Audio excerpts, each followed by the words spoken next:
Shavua Tov, a good Baruch. For those who are following me, you will know that we were following the stories of the Shivchei Baal Shem Tov. We had focus on Reb Yitzchak of Drohovich, and now we're going back to the Baal Shem Tov.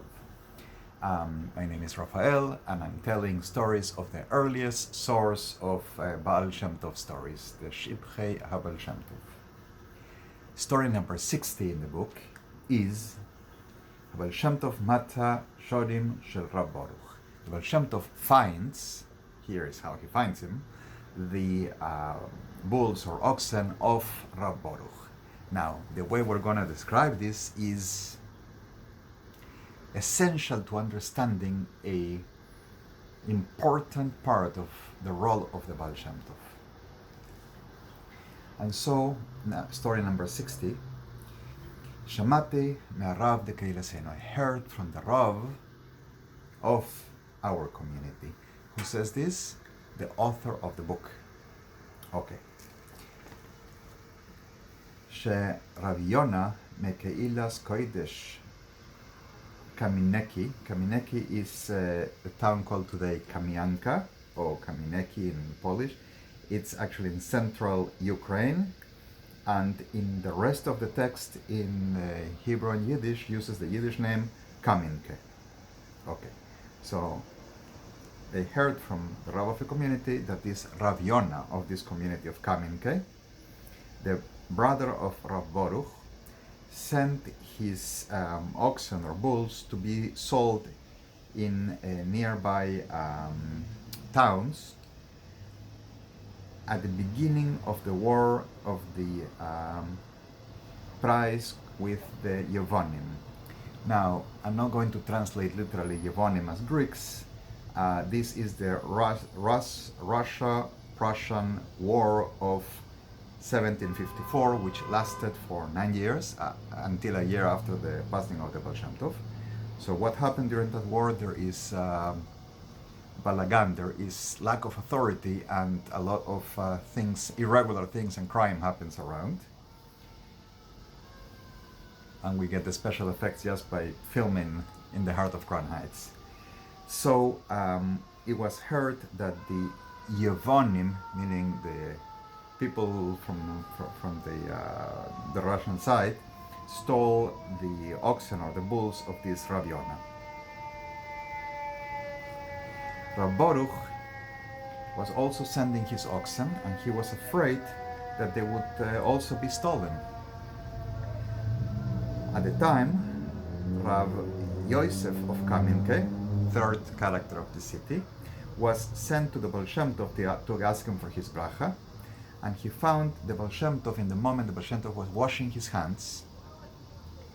And so the Baal Shem Tov invited him to wash his hands and sit down for the meal. The Baal Shem Tov recited the bracha, the blessing, hamoitzi, and then, once the Baal Shem Tov was able to speak, he told him,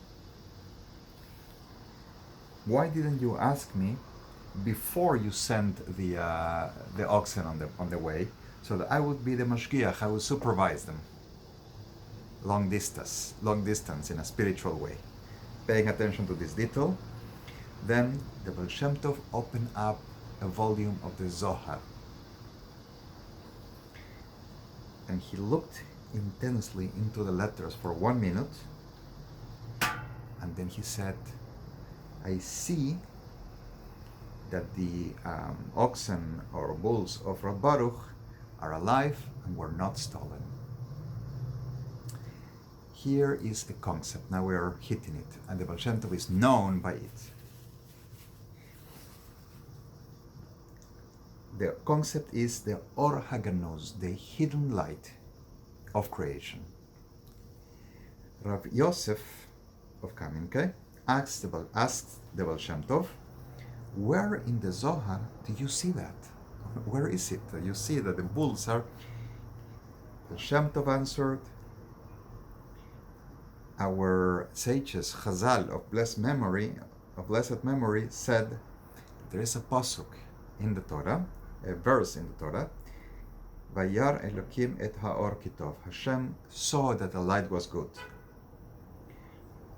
This light was good for geniza, for hiding away, because the light of the first 6 days of creation is known as the light of the 7 days, including the first Shabbat. But the lights of the days of creation allow you to see the world miketze leketze, from one end to another. Like every part of the world is automatically connected, every part of existence. Okay? Where did Hashem hide that light? In which geniza, in which place? How does he hide it? He hid it in the Torah, in the letters of the Torah.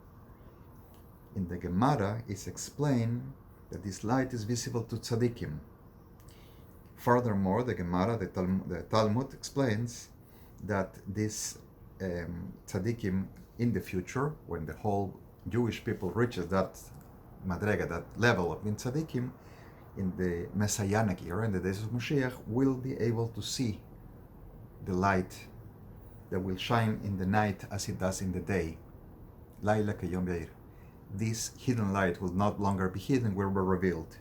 So this is the light that the tzaddikim can see.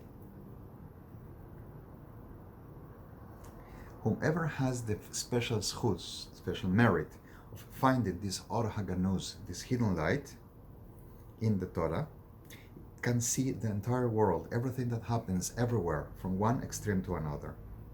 So the Baal Shem Tov, giving this explanation, says, do you think I only saw the oxen of Baruch? I saw that. But I also, while I was looking, saw what was going on in the community in Amsterdam. Remember, the Baal Shem Tov is in the southern eastern border of Poland, in the middle of Podolia, what today is Ukraine, and he saw something all the way at the other side of Europe in Amsterdam. Now, the author of the book says that the Baal Shem Tov told Yosef what he saw, Rabbi Yosef of Kamenke, but I did not hear, meaning the information of what happened in Amsterdam did not get to the author. So we only have that reference, that the Baal Shem Tov was able to see what was going on in that community. So he does not know what it is about. The story, I would have called it Or HaGanuz, the hidden light, but it's just what the Baal Shem Tov reveals in that moment. The oxen of Rabbi Yonah as a little opening into what the Baal Shem Tov is able to see. In the gravesite in the old city of Jerusalem, of the Baal Shem Tov brother-in-law, Rab Gershon, it says that he is the brother-in-law of the Or Shiva Hayamim, the light of the 7 days, which is how they refer as a title of the Baal Shem Tov. So the power of the Baal Shem Tov really is greater for that which we described before, and is not manifest in a way that harms the people because they oppose him. Rather, he uses his light to help the Jews in this world. This is his concern. He does it in the way of chesed. Thus, his followers are to be known as the Hasidim, the pious one, the loving care Jews. And that's tonight's story. Shavua Tov and Gute Woche.